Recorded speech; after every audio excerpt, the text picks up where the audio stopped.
Archbishop Gomez is the Archbishop of Los Angeles, and he's also the president of the U.S. Council of Catholic Bishops. And he recently gave a speech that I thought was very appropriate for today's feast day of Christ the King. And he was responding to various woke political movements that are rising up in the United States.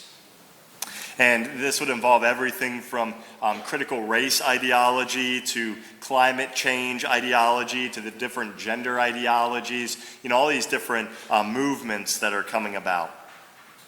And what Archbishop Gomez said about these movements is, quote, "I believe the best way for the church to understand the new social justice movements is to understand them as pseudo-religions and even replacements and rivals to traditional Christian beliefs. With the breakdown of the Judeo-Christian worldview and the rise of secularism, political belief systems based on social justice or personal identity have come to fill the space that Christian belief and practice once occupied." So what I think the Archbishop is getting at is the reality that we all need a story or some worldview that we buy into that gives meaning and direction to our lives. And centuries ago, primarily, that was a Christian worldview. People believed that Jesus Christ created us, that he came to save us and offer his life for our sins, and that our mission is to baptize all nations and to bring the gospel to people so that they can attain salvation.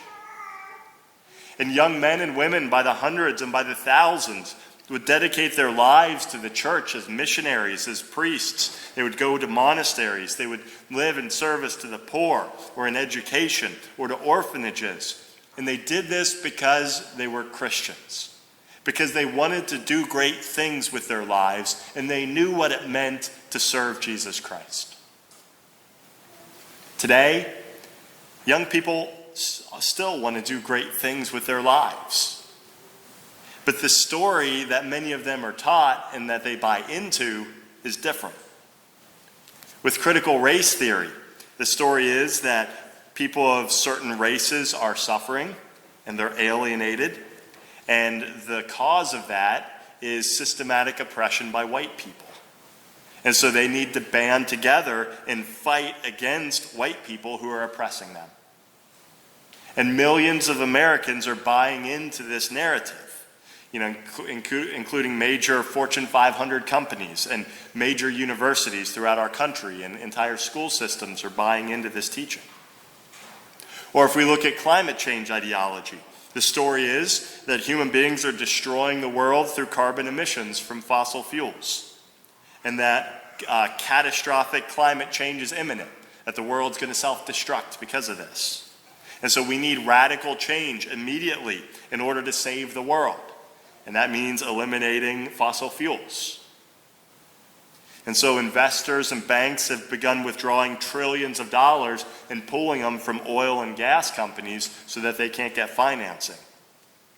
So the same energy that runs our farms, that runs our hospitals, our schools, what we use to keep our nursing homes warm in the winter and to keep our homes warm, we're going to eliminate that, no matter how many millions of people are going to die as a result.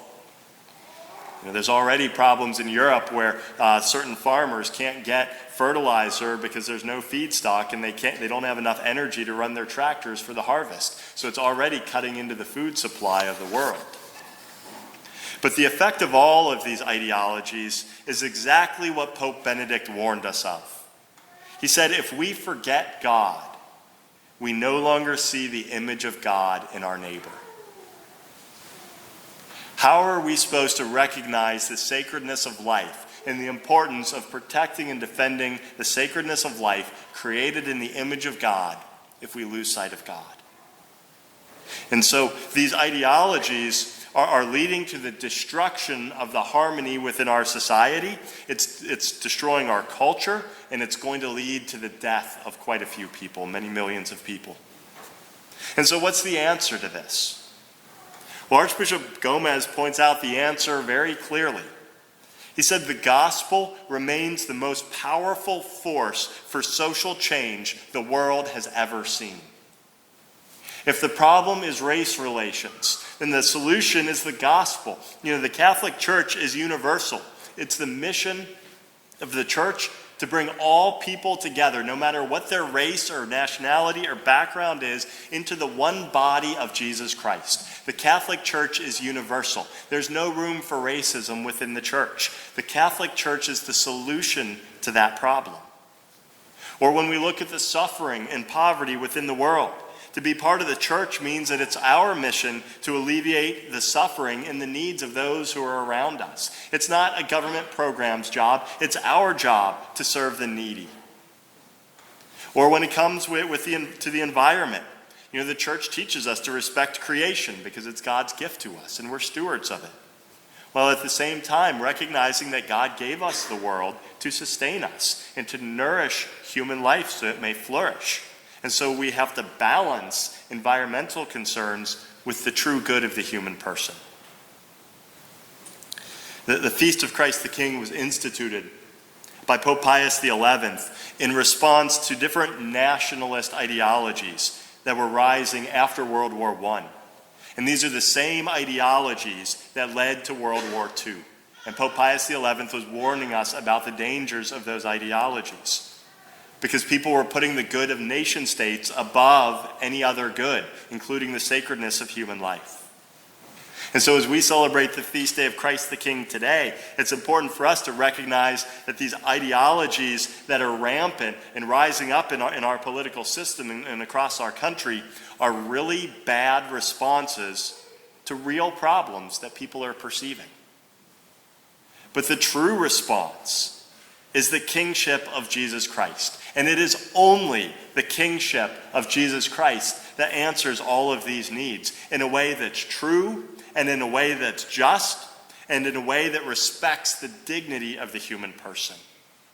And so it's important for us as Christians that the gospel that we proclaim, that we connect with the need that so many people have to want to do something great. And if we want to do something great with our lives, especially for young people, if they want to commit their lives to something great, then the solution is to serve the kingdom of Jesus Christ.